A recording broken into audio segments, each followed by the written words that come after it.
예. 그 제가 그래서 조사를 해보니까 대통령이 이 선거 문제, 선거 부정 조작 선거 문제를 해결하기 위해서 움직이기 시작한 흔적이 있어요. 그게 언제냐면은 2023년 4월이에요. 증거가. 그게 뭐냐면 4월에 대통령께서 방첩사라 그래요. 이번에 그 방첩사령과 텔레비 자주 나왔죠, 여운형. 그 방첩사의 그 규정을 대통령령으로 개정을 했어요. 작년 4월에. 이게 조선 일본가요? 거기 이제 기사가 나왔는데 거기에 이제 뭐라고 돼 있냐면은 제가 그래서 그날 방첩사 이거 대통령령이 그 우리 법령 우리나라 대한민국 법령 그 웹사이트 들어가면 이거 다 찾아볼 수 있어요. 대통령령 33409호 제가 확인했는데 아까 다시 보려고 열어보니까 삭제됐어요. 벌써 이놈들이 또 지워버렸네.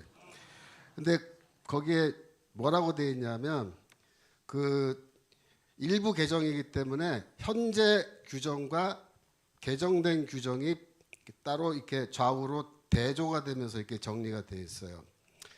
근데 그 핵심이 뭐냐면은 방첩사의 임무를 수정해서 더 추가했는데 뭐가 추가됐냐면 사이버 테러가 일어났을 때, 사이버전이 일어났을 때 방첩사가 이 문제를 전담할 수 있는 그런 규정을 만들어 놓는 거예요. 왜 그렇게 됐냐면 문재인 정부 때 국정원 박살내 났잖아요.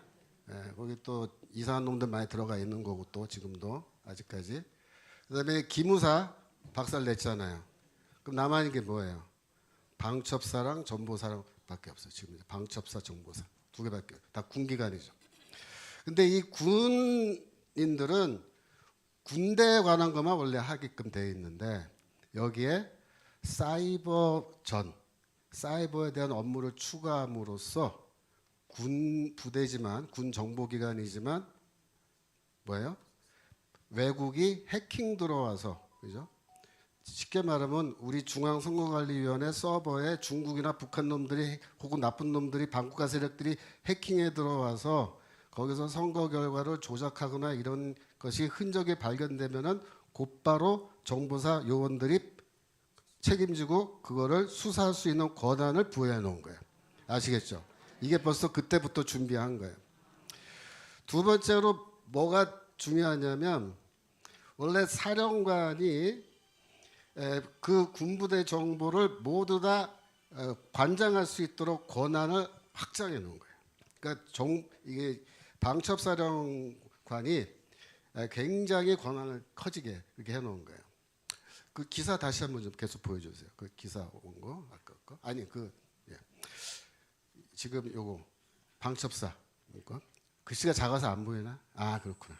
그다음에 이 원래 예전에는 사령관이 필요한 경우에 그 인원을 민간인 중에서도 인원을 보충해서 충원할 수 있는데 충원 인원을 제가 정확하게 기억 못하는데 뭐 전체 인원의 5분의 1 이하 범위 내에서만 충원할 수 있다 그렇게 돼 있었어요.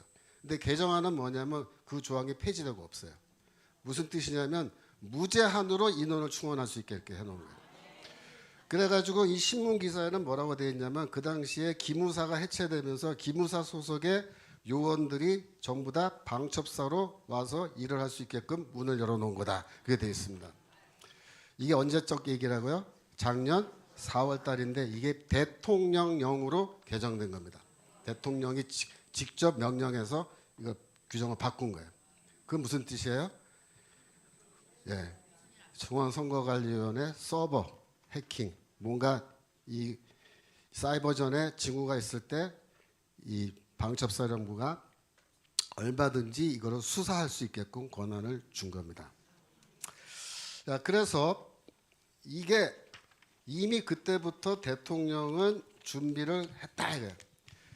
자, 그래서 이제 7월 달에 작년 7월 달에 국정원이 드디어 이제 중앙선거관리위원회 서버를 점검하기 시작했는데 7월에서 9월까지 2달 동안 점검을 했습니다. 그래서 어떤 결과가 나왔을까요? 놀라운 결과가 나왔습니다. 그런데 지금 민주당 쪽에서 뭐라고 지금 이 구라를 치냐면 전문 용어예요, 구라. 이 구라를 어떻게 치냐면, 자, 그다음 거 보여주세요. 서버, 그러니까 저기 국회 선관위 현장 점검, 서버 데이터 해킹 불가능. 그다음에 대통령의 망상. 이게 12월 12일자 그저께 기사인데, 민주당의 김성회라는 의원이 있어요.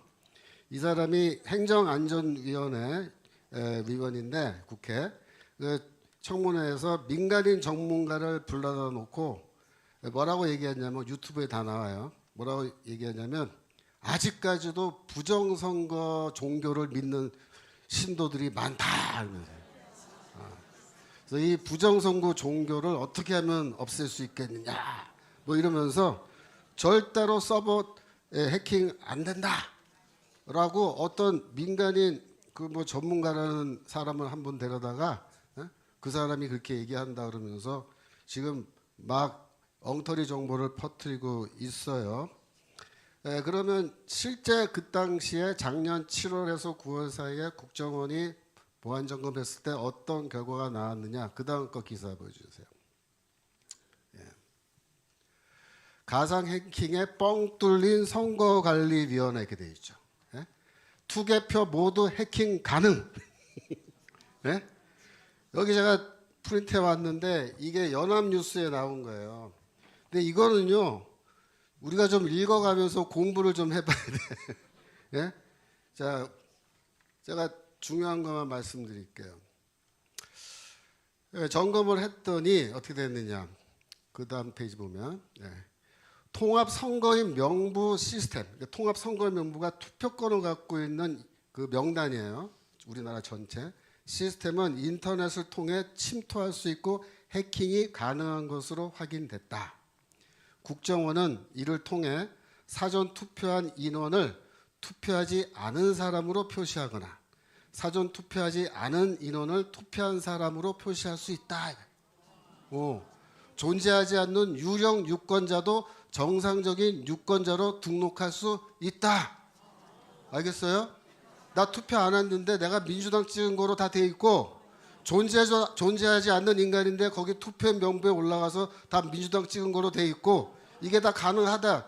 그게 국정원 그 정보해보니까 그렇게 나오는 거야. 그 다음 말이 뭐라냐면 사전 투표 용지에 날인되는 선관위 도장, 투표 관리관 도장 파일을 선관위 내부 시스템에 침투해서 훔칠 수 있었다. 그리고 테스트용 사전투표 용지 출력 프로그램을 이용해 실제 사전투표 용지와 QR코드가 같은 투표지를 무단으로 인쇄할 수 있었다. 그러니까 인쇄할 수 있고 도장도 위조할 수 있고 명부도 위조할 수 있으면 뭐 마음대로 다 하는 거죠. 그죠? 그 다음에 더 웃기는 문제가 뭐냐면 사전투표소에 설치된 통신 장비에는 외부의 비인가 컴퓨터를 연결할 수 있어서 내부 선거망으로 침투할 수 있었다. 그러니까 이제 선거관리위원회 시스템이 세 부분으로 돼 있어요. 그래서 선거를 담당하는 거, 내부 직원들 하는 거, 그 다음에 이 인터넷 외부 자료 열람할 수 있게 해준 거 세 군데로 돼 있는데 내부망으로 침투해 들어가면요 다 되는 거예요. 이게. 그래서 이 위탁 선거에 활용되는 선관위 온라인 투표 시스템의 경우 정당한 투표권자가 맞는지 인증하는 절차가 미흡해 대리 투표가 이루어져도 확인이 불가능했다. 그 다음에 더 기가 막힌 게 있어요. 투표 조작을 넘어서 개표 결과까지 바꿔버릴 수 있다는 사실이 드러났다. 이거 제 주장이 아니에요. 신문사에 이거 기사로 나와 있는 그때 점검 결과를 얘기한 거. 아니 국정원에. 개표 결과가 저장되는 개표 시스템은 안전한 내부망에 설치 운영하고 접속 비밀번호를 철저하게 관리해야 하지만 보안 관리가 미흡해 해커가 개표 결과 값을 변경할 수 있음이 드러났다. 그러니까 어떻게 된 거예요? 원래 국민의힘이 더 표가 많이 나왔는데도 얼마든지 바꿔서 적게 나온 걸로 바꿀 수 있다 이거예요.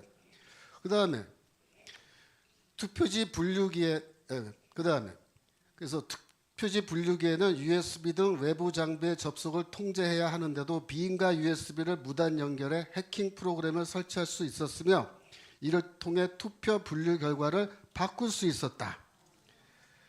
뭐 이게요 끝도 없어요. 끝도 없어. 지금 뭐 프로그램이 비공개돼야 되는데 인터넷에 노출돼서 해커가 이 프로그램 분류기 프로그램도 다 쉽게 입수해서 마음대로 조작 가능하고, 그 다음에 내부 전산망, 업무망, 선거망 이런 게 분리되어 있어야 되는데 업무망과 선거망과 내부 전산망이 세 개로 돼 있단 말이야. 이게 서로 분리되어 있어야 되는데 망분리 보안 정책이 미흡해 전산망 간 통신이 가능했고 인터넷에서 업무망과 선거망으로 침입할 수 있었다.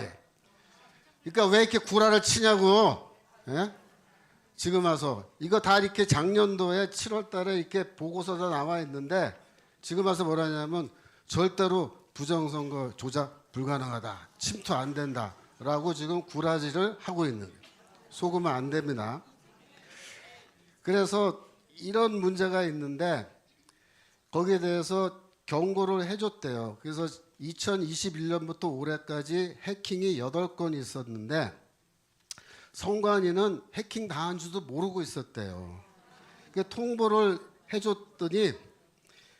해줬더니 원인을 조사하지 않았으며 조사도 할 때 알려줬는데도 21년 4월에 선관위 인터넷 컴퓨터가 악성 코드, 북한 코드예요. 북한의 김숙희 조직의 악성 코드에 감염돼 상용 메일함에 저장되었던 대외비 문건 등등이 다 유출된 사실이 이번에 전거예요. 그게 뭐예요? 북한이 다 해킹한 거예요. 그래갖고 평가 점수가 31.55점, 100점 만점에. 근데 자기들이 스스로 매긴 점수는 100점. 102개 기관을 국정원이 다 이렇게 점검했는데 그 중에 최하 점수가 나온 데가 어디? 중앙선거관리위원회 최하 점수 나왔어요. 야, 이런 식으로 했다는 겁니다. 이런 식으로. 자, 그래서 또 진도 나가야죠 우리가.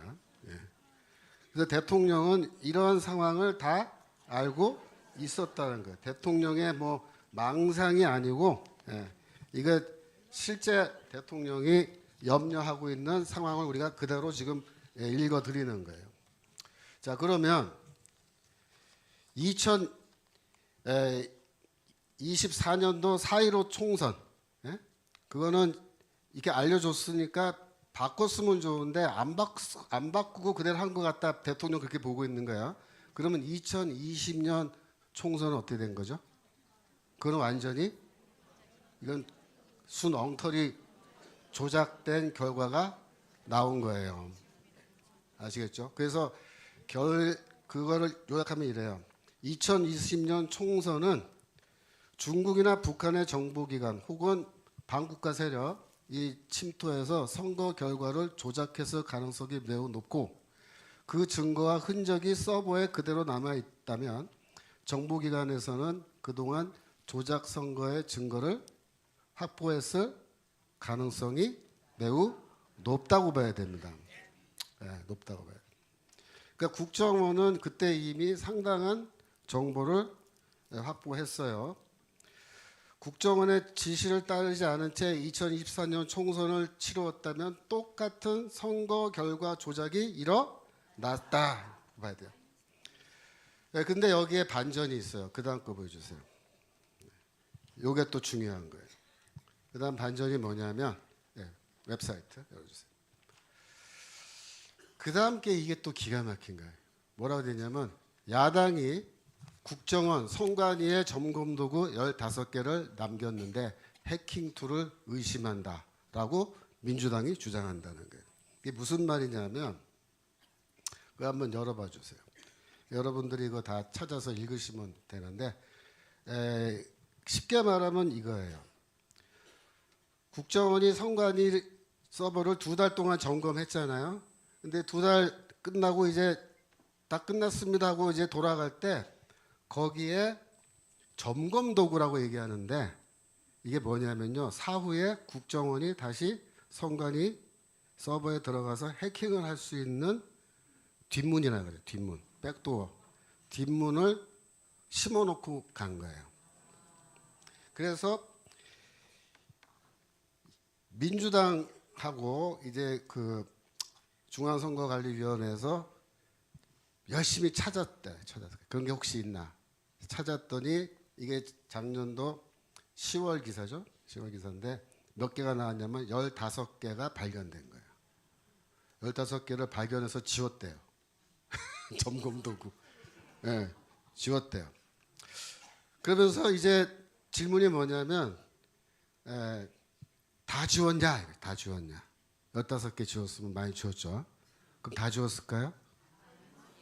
이게 모르는 거예요. 왜냐하면 이 기사에도 나오는데 이 점검 기구, 점검 도구 이게 해킹 프로그램인데 해킹 프로그램을 이렇게 심어놓고 그거를 딱 그러니까 영어로 액티베이트 한다 그래요. 활성화시키지 않고 비활성화 상태로 남겨두면요 찾아내기 힘들대요. 근데 활성화시켜서 한번 들어가서 또 이렇게 보고 나오면 이게 흔적이 남아서 찾아내면 찾아진다는 거예요.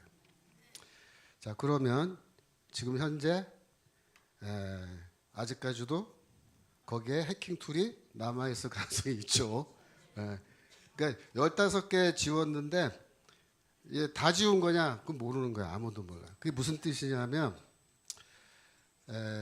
작년 9월 달에 점검 마치고 나서 정보기관은 계속해서 중앙선거관리위원회의 컴퓨터를 계속해서 들여다볼 수 있었고 아마 지금도 맘만 먹으면 들여다볼 수 있을 거다. 그럽니다. 자, 그러면 지난번 4.15 총선 때 얘네들이 컴퓨터를 어떻게 운영했는지 그때 결과가 어떻게 합산되고 어떻게 계산돼서 이게 발표되는지 그 기록을 이쪽에서도 보고 거의 실시간으로 보려면 볼 수 있는 거죠. 볼 수 있는 그런 상황인 거예요. 이게 굉장히 놀라운 일입니다. 그렇기 때문에 12월 12일 대통령 담화문에서 선거관리위원회 중앙 서버 문제를 얘기한 것 자체는 굉장히 의미심장한 거다. 그렇게 볼 수 있는 겁니다. 그동안 반국가 세력 그랬는데 거기에 침투해서 그거 조작한 놈들은 다 뭐야? 반국가 세력이에요. 그런 놈들이 반국가 세력. 그 증거도 지금 서버에 흔적으로 다 남아 있어. 증거는. 그러니까 지금 증거가 뭐냐면 중앙선거관리위원회 컴퓨터 서버 자체가 증거입니다. 지금 얘네들이 그걸 교체하겠다고 신문기사 났어요. 예. 근데 분명히 말씀드리는데 지금부터 그거 있는 거 삭제하고 뭐 변경하고 이렇게 시도해서 그거 다 기록 남아요. 그거 다 뭐다? 내가 반국가 세력이라는 걸 자인하는 겁니다. 그거 건드리는 사람들은 다 깜빵 갑니다. 이제 함부로 건드리면 안 돼요. 그거 절대로. 예. 그런데 이것보다 더 큰 사건이 있었어요. 우리가 다 몰랐는데 제가 이렇게 다시 조사해 보니까 더 큰 사건이 있어요. 그게 뭐냐면 금년도 7월 달에 일어난 사건인데 그 기사 띄워주세요. 이게 뭐냐면 우리나라 그 정보기관에서 일을 하는 거예요. 그 앞에 기사 좀 보여주세요. 기사 보면 거기 뭐라고 되어 있냐면 이렇게 되어 있습니다. 지난달이에요. 지난달이 아니면 7월입니다. 지난달 국내 정보기관의 전문 해커가 그러니까 우리나라 정보기관의 요원인데 해킹을 전문으로 한 정보요원이 북한 당국의 서버에 침투하는 과정에서 수상한 자료를 발견했습니다. 이렇게 나와요. 그러니까 우리나라 정보기관의 해커인데 평양에 있는 서버에 침투해서 그 자료를 털어왔다는 거예요. 근데 털어왔는데 거기에 뭐가 있었냐면은 우리나라의 블랙 요원들 명단이 있다는 것을 발견했다는 겁니다.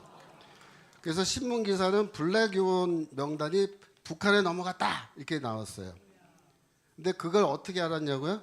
우리 정보기관이 북한의 컴퓨터 정보기관의 서버를 털어냈다는 거. 다 그대로 갖고 온 거예요. 거기에서 블랙 요원이 뭐냐면 자기 신분을 가리고 해외나 국내에서 정보 활동을 하는 정보 요원을 말하는 건데 명단 이름이 나온 거예요. 북한이 그거 갖고 있는 거예요. 그래서 놀래가지고 그거를 방첩사에다 넘겨줘서 방첩사에서 비상을 걸고 모든 블랙 요원들 다 귀국하라 그래고 다 귀국했어요. 안 그러면 독침 맞아 죽으니까. 예, 그런데 그때 이제 뉴스는 뭐가 나왔냐면 이게 왜 유출됐냐 그래갖고 뭐 군무원이 하나 있었는데 그 사람이 USB로 그거 빼가지고 자기 개인 노트북에 넣었다가 뭐 중국 사람인지 조선족인지 누군지 모르겠지만 넘겨주다가 뭐 이렇게 다 걸렸다. 그게 기사 그거만 나왔는데 중요한 건 뭐야? 그 앞부분이에요. 앞부분 뭐야? 국내 정보기관이 평양에 있는 정보기관이겠죠. 그 기관의 서버를 통째로 털어왔는데 그러면 생각해 보세요. 그걸 털어왔을 때 그 안에 정보에 블랙 요원 명단 그 딱 하나 있었겠어요? 그 뭐가 있었을 것 같아요? 네? 부정선거? 생각을 해보세요. 제가 추측하기엔 뭐가 있었냐면 첫째로 북한이 대남공작 한 그 활동, 히스토리 이런 거, 그 다음에 어떤 활동을 했는지 내용, 그 다음에 그 활동을 지원하기 위해서 뭐 자금 지원했으면 어떻게 얼마 지원했는지, 네, 마지막으로 제일 중요한 건 뭐예요? 그거를 할 때 남한에서 함께 협력한 인물들 명단. 할렐루야. 네, 네. 이건 몰라요. 그러니까 그 해커가 통째로 털어왔는데 그 안에 뭐가 들어있는지는 지금 아무도 관심 없고 아무도 질문 안 하고 말을 안 하고 있지만 한번 생각해 보세요. 컴퓨터 통째로 털어왔는데 거기 기껏 블랙 요원 명단만 달랑 하나 있었겠어요? 아니죠. 상당히 우리로서는 지금 알 수 없는 예상하기 힘든 어떤 굉장히 중요한 정보가 거기서 발견돼서 그걸 누구에게 보고했겠어요? 정보사령관, 방첩사령관, 그죠? 그다음에 대통령, 그럼 다 봤을 거 아니에요. 자, 만약에 그렇다면 이제부터가 이제 우리가 한번 생각을 해봐야 돼요. 이거를 봤단 말이야. 그러면 대통령이 반국가 세력 이렇게 얘기하는 게 이해가 돼요. 네, 돼요. 이거 작년 6월, 8월에 했잖아요. 자유총연맹이랑 광복절 때. 이거 7월 달에 뭐 기사 났지만 사실은 그 전에 이미 이게 다 파악됐을 가능성이 커요. 그러면 그거 다 봤으니까 대통령은 야, 이놈들이네. 명단, 아, 이놈들이 반국가 세력이고 이놈들이 지금까지 이런 짓 해왔구나라는 게 거기 딱 나오잖아요. 그러면 자신감을 갖고 반국가 세력이 있다. 이놈들 척결해다 이런 말을 자신 있게 할 수가 있어요. 아무 밑도 끝도 없이 대통령이 그 누군데요? 그러면 대답도 못하고 증명할 수 있어요? 그러면 증명도 못하고 그러면 대통령이 그럼 어마어마한 말 할 수 있어요? 반국가 세력 심지어 저 국회가 민주당이 반국가 세력의 본거지다 막 이래 버렸는데 벌집 쑤셔 놓은 건데 자기 말로 이거는 혁명이라 그랬잖아요. 이거 다 이런 게. 그런데 그럼 대통령이 어떻게 이 정보를 공유하고 해결하면 좋았을까요? 여러분 생각을 해보세요. 만약에 대통령이 사실 우리 측 요원이 이거 저 털어온 건데 이런 내용 나왔습니다 이렇게 말을 하면 이 인간들이 믿어요? 뭐라 그럴까요? 이거 우리를 탄압하기 위해서 저 인간이 조작해갖고 지금 우리를 이런다고 전부 다 민주노총부터 해서 뭐 정교조고 뭐 온갖 놈들 다 튀어나와갖고 막 폭동 일으키고 왜 죽기 아니면 살기니까 이잖아. 언론기관에서 또 막 그럴 거 아니에요. 대통령이 근거 없이 지금 헛소문 퍼뜨린다고 막 공격. 그러면 이게 쉽지 않은 거예요. 그러니까 대통령이 어떤 고민했을 것 같아요. 이거 정보는 들어왔는데 증거도 있고 이거 누군지도 알겠는데 이거 그냥 발표한다고 이거 사람들이 받아들일 것도 아니고 만약에 이 사람들이 막 폭동 일으키고 그러면은 어떻게 할까요? 그러면 진압도 해야 될까요? 진압을. 예? 그러면 이게 엄청난 또 사회 혼란이 일어나고 뭐 반국가 시위 이런 게 막 전국적으로 일어나고 파업하고 막 난리 치면은 이걸 어떻게 그러면 그럼 결국 뭐야? 그때 계엄령을 발동해야 된다고요. 그렇지 않아요? 그러면 대통령으로서는 이 정보를 어떻게 처리하고 이거를 해결할 거냐 했을 때 결국은 이거는 계엄령밖에 해결할 수 있는 방법이 없다라는 결론에 도달했을 거라고 얘기죠. 네. 그래서 아마도 대통령은 여러 가지 정황을 놓고 고민을 했을 건데 그래서 아마도 계엄령에 대한 생각을 그때부터 했을 거라고 우리는 추측을 해야 됩니다. 근데 문제가 뭐냐면 민주당 쪽에서 이미 그 비슷한 7월 달부터 대통령이 계엄할 거를 알았어요. 그 뭐냐면 정보가 생 거예요. 그러니까 민주당의 박선원이라고 있어요. 민주당 박선원 의원. 이 양반이 요즘에 뭐 국방위원회에서 막 군 장성들 막 앉혀놓고 막 난리치고 그러는 사람인데 이분이 원래 국정원 출신이고 이 좌파 중에서도 굉장히 정보계통에서 활동한 사람인데 이 사람이 그동안에 한 게 요즘에 막 올라오는데 보니까 7월 달에 이미 국방부 장관 후보자 그때 국방부 임명했을 때 청문회에서 대놓고 너희들 지금 계엄령하려고 준비하고 있지 이렇게 막 대놓고 얘기했어요. 이게 뭐냐면 보안에 구멍이 뚫린 겁니다. 보안에. 김민석 의원이 9월 달에 계엄령을 준비하고 있다 대통령이. 그래서 계엄령을 막을 법안을 우리가 미리 만들어야 된다. 그렇게 막 주장했잖아요. 예. 근데 지금 와서 보면은 그 말이 맞은 거예요. 그리고 정보가 샌 거예요. 그러니까 그때 그 얘기가 딱 나왔을 때 대통령 입장에서는 어떻게 했어요? 보안사령관 뭐 이런 사람들은. 예? 이거 벌써 이놈들이 다 예상하고 있네? 구멍이 새고 있는 거예요. 정보가 새고 있고 우리 안에 지금 첩자가 있고 막 이런 거예요. 그러니까 그러면 어떻게 되겠어요? 원래 이 계엄령을 해가지고요. 이번에 보셔서 알지만 이게 군부대가 움직여야 되는데 군부대가 움직일 때 특수부대는요. 영관급 장교가 병사들을 지휘하게 돼 있잖아요. 그죠? 그러면 영관급 장교들 소령, 중령, 대령까지는 허심탄회하게 얘기할 수 있어야 되거든요. 야, 우리 지금 계엄령 해야 되고 이런 상황이니까 우리 하자. 설득하고 그래서 오케이 하면 이제 하는 거예요. 근데 이 지휘관, 각 부대 지휘관들 영관급한테까지 얘기를 하면 이게 정보가 더 빨리 새버린 거예요. 이게 도저히 못해. 그러니까 결국은 영관급 장교들한테 자세한 전후 관계를 설명을 미처 다 못하고 대체로 준장부터 그죠?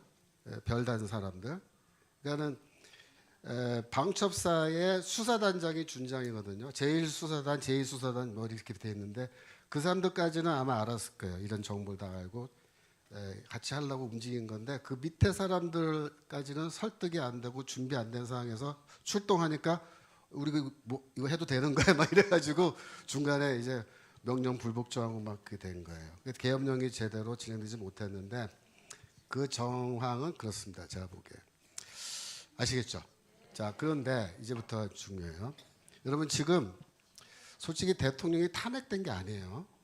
탄핵 소추안이 통과돼서 대통령 직무가 정지된 것뿐입니다. 언제까지? 헌법재판소에서 재판을 끝날 때까지.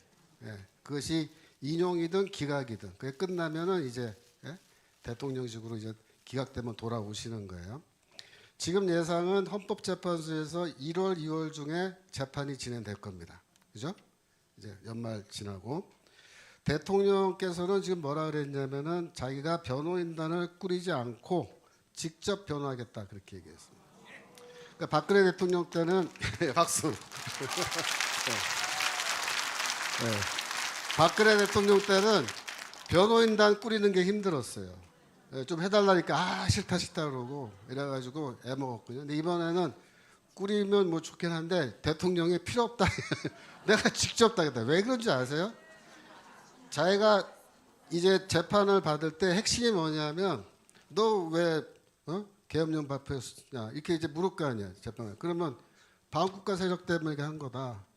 누군데? 물을 거 아니야. 증거 있어? 물을 거 아니야. 근데 그거 이제 대답해야 되잖아요. 누구고 내 이런 증거 있다 여기에. 근데 이게 다 기밀 사항이기 때문에 사실 변호인하고 이거 얘기하기도 힘들어요. 아마 그럴 것 같아요. 그래서 변호인도 필요 없고 내가 직접 하면 된다. 자기가 평생 검사로 살았으니까. 네. 네. 그래서 생방으로 하자 이거 생방으로. 네. 왜? 모든 국민들이 다 보고 있는 상황에서 다 까발린다. 까발린다. 이게 지금 뭐냐면요. 제가 지금 이렇게 설명드리는 게 제가 막 뭐랄까 뇌피셜로 막 희망회로 막 돌리면서 네? 그런가요? 그게 아니고 이게 합리적 추론입니다. 지금 모든 증거를 놓고 얘기한 건데 이게 뭐냐면요. 위로부터의 혁명이 시작된 겁니다. 네.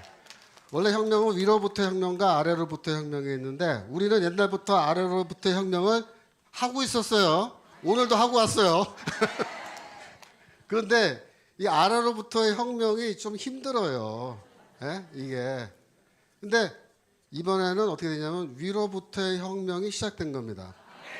왜? 대통령이 그랬잖아요. 이거 건드리면 혁명이야 그랬잖아. 건드렸단 말이야. 혁명이 시작하는 거예요. 예. 그래서 제가 그날 밤에, 그러니까 3일날 밤에 사실 이거 계엄령 발표되고 제가 새벽까지 잠을 못 잤어요. 자면서 이런 생각, 저 생각, 대체 대통령이 뭔 생각을 하고 있는지 제가 고민이 돼가지고 저는 처음에 어떻게 생각했냐면 대통령이 그 분신 자살하려고 그런 건가 그랬어요. 옛날에 운동권에도 분신 자살했잖아요. 자기 생명으로 메시지를 주는 거예요. 이거 그건가? 근데 그걸로는 한 번 끝나면 안 되는데 이거 못 알아듣는 사람 많을 텐데 그죠? 그래서 그날 밤에 뭐라 생각했냐면 그러면 결국 탄핵받고 탄핵 소추돼가지고 헌법재판소에 가서 하고 싶은 말 다 하려고 그런 건가? 그런 생각이에요. 그날 밤에. 예. 그래서 이 혁명은 이제 시작된 거예요. 예. 여러분 이 혁명에 1, 2, 3, 4막이 있습니다. 1막은 지금 끝났어요. 이제 거의 끝나가요. 1막이 뭐냐면 계엄령 선포하고 이제 난리 친 거예요. 민주당 애들 막 벌집 쑤셔놔가지고 반란 수개다 어쩌다 난리가 난 거예요 지금. 이게 1막이고 2막이 뭐냐면 헌법재판소가 2막입니다.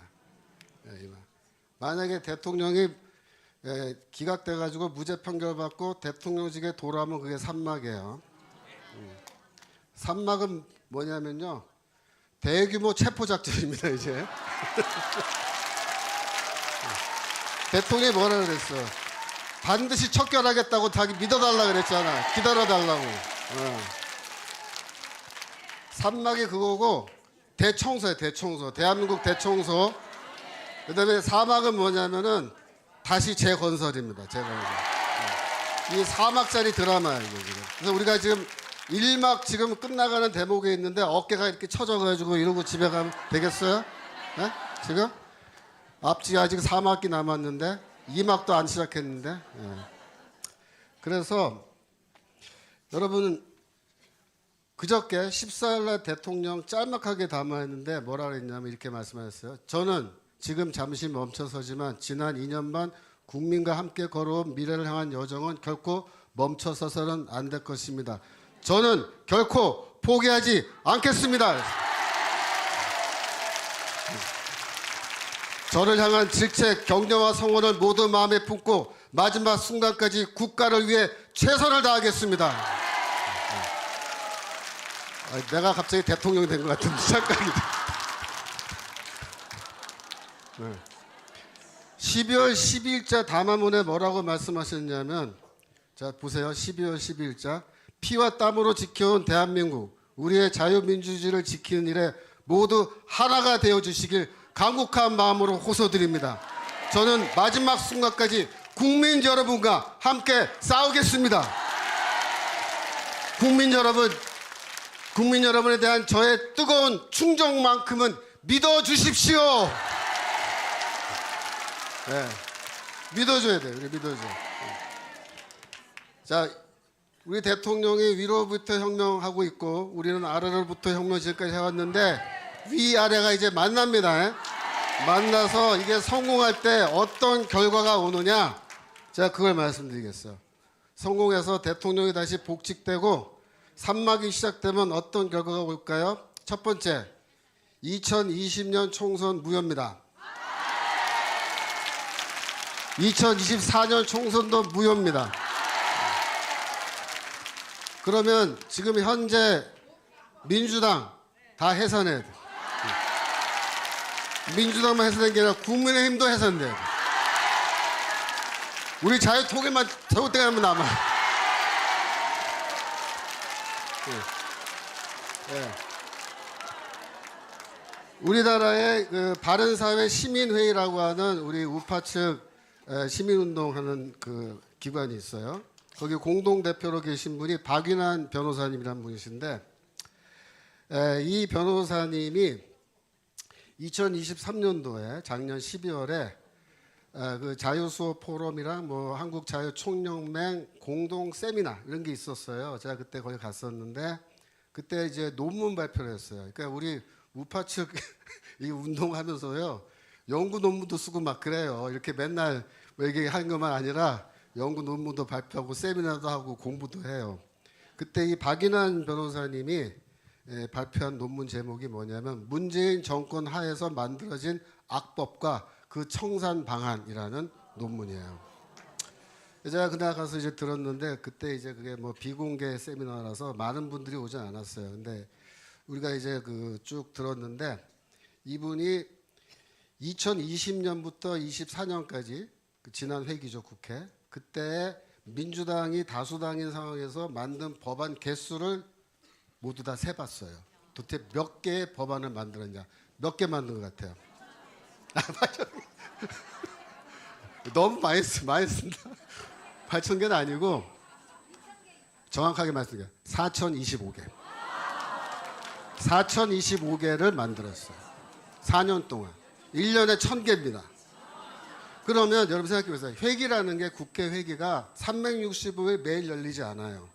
일정 기간에 열렸다 닫혔다 이러는데 휴가도 가고 걔네들이 1년에 1,000개 정도를 통과시킨 겁니다. 가능합니까? 이게 상식적으로 불가능해요. 왜냐하면 100한 뭐 60명인가 80명 안 되죠. 100 몇십 명 국회의원이 잠도 안 자고 맨날 1년에 1,000개씩 만들어내 1인당. 예. 그러니까 이거는 국회의원 보좌관이 아무리 많아도 그렇게 많은 법안을 1년에 1,000개씩 만들어서 통과시키는 게 불가능한데 이거 했어요. 무슨 뜻인지 압니까? 법안 만드는 공장이 따로 있는 거예요. 제가 그 얘기를 했어요. 이거는 법안 만드는 공장이 따로 있고 거기서 법안을 만들어서 국회의원들한테 던져주는 거다. 너는 이거 통과시키고 너는 이거 통과시키고 이거 던져주는 거예요. 그러니까 1년에 1,000개씩 하는 거예요. 하루에도 뭐 열 몇 개씩 막 통과되는 거예요. 20개씩, 30개씩. 이게 정상이 아니에요. 그런데 더 웃기는 게 기가 막힌 게 뭐냐면 지방의회에서 만든 조례까지 세봤어요. 몇 개냐면 82,605개입니다. 82,605개. 자, 그래서 이 논문 발표하고 이제 토론하는데 뭘 토론했냐면 그러면 그 다음에 4.15 총선 지난번 총선 때 만약에 국민의힘이 다수당이 되면 이 국민의힘이 이 4,025개의 민주당이 만든 악법들 일일이 다 폐지하든지 아니면 독소 조항만 골라내서 그 조항만 삭제하든지 둘 중 하나야 되는데 그러면 국민의힘이 다수당이 되면 그걸 해낼 수 있겠느냐 질문한 거예요. 대답은 불가능하답니다. 안 된다. 왜? 국민의힘이 너도 관심도 없고 그놈들이 이거 읽을 놈들도 아니라는 거예요. 네?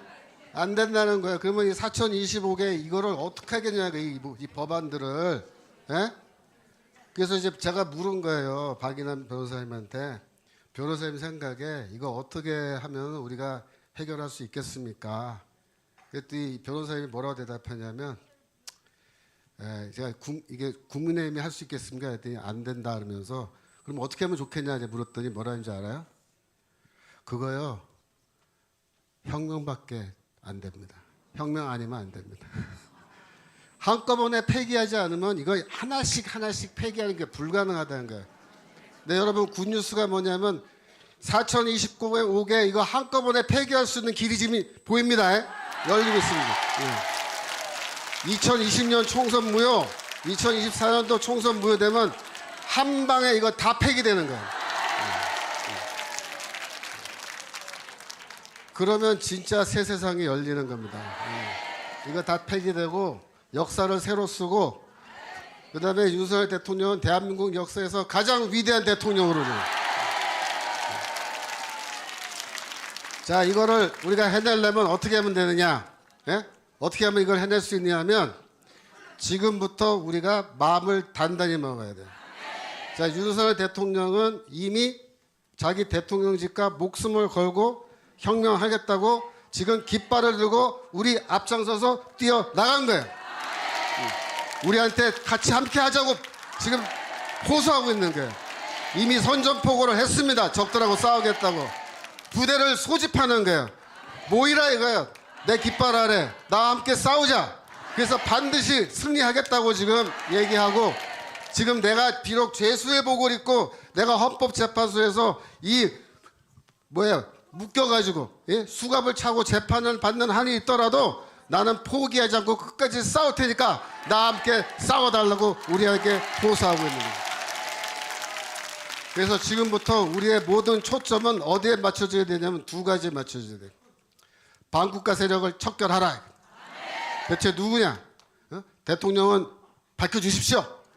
우리가 같이 척결하겠습니다. 그거고 두 번째는 뭐냐면 지금까지 부정선거 얘기를 많이 했지만 더 정확하게 말하면 선거 결과 조작입니다. 선거 결과 조작의 지금 가능성이 매우 높고 2020년 선거는 거의 확실하다. 예, 이 국정원 이 점검 결과에 따르면은 이미 2020년 선거는 결과를 믿을래 믿을 수 없는 그런 상황이 되어 있으니 이 선거관리위원회의 그 서버를 공개하라 이렇게 돼요. 공개하라. 네, 공개하라. 그래서 이 싸움의 가장 중요한 포인트가 뭐냐면은 이 헌법재판소에서 재판을 하는 과정에서 대통령이 분명히 이 문제를 짚고 분명히 2020년, 2024년 선거 결과에 문제가 있다. 선거 서버를 까보면 거기에 증거가 지금 남아 있다. 이런 말씀을 하시기만 하면 우리는 그때 뭐 어떻게 해야 돼? 다 일어나요. 다 모여야 돼. 네, 헌법재판소 앞으로 가서 당장 그거 갖고 와서 공개적으로 해서 깔아 이거야. 깔아. 공개해라. 전문가들 불러가지고 다 포렌식 해가지고 지금 그 당시에 선거 결과가 어떻게 나왔으면 조작이 되었다면 어떻게 조작됐고 해킹을 해서 들어왔으면 어떤 놈들이 들어와서 어떤 짓거리를 했는지를 정확하게 밝히라 해서 그래서 만약에 헌법재판관들이 어떻게 그거 가져와라. 그래서 공개해라. 라고 해서 공개하면 이제 어떻게 돼요? 산막으로 넘어가는 거예요. 산막으로. 아시겠죠? 네. 그래서 지금부터 우리가 우리 국민들이 참 어떻게 보면 다 좋은 분들인데 우리 국민들이 믿음이 좋아요. 특별히 그래서 이 엉터리 언론들의 엉터리 기사를 잘 믿는단 말이에요. 엉터리 유튜브 이런 것도 잘 믿고 그래서 우리가 그들의 분별력이 없는 게 맞아요. 분별력이 없어. 그래서 우리의 분별력을 우리 갖고 있는 우리가 그분들에게 제가 오늘 말씀드린 이런 자료들 이미 신문 기사로 다 있고 그죠?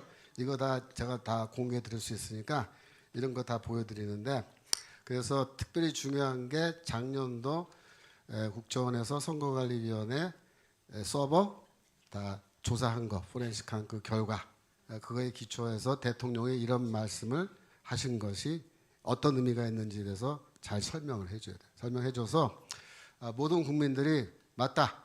윤석열 대통령의 그 의견에 나는 동의한다. 가져와서 같이 까보자.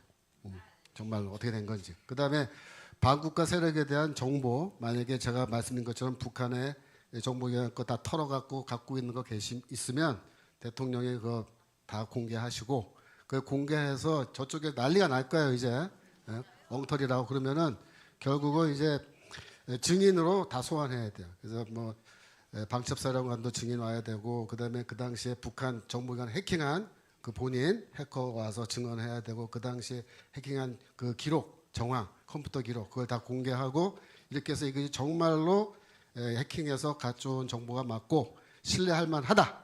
그럼 어떻게 되겠어요? 그다음부터 대규모 검거가 시작돼요. 대규모 검거. 아시겠죠?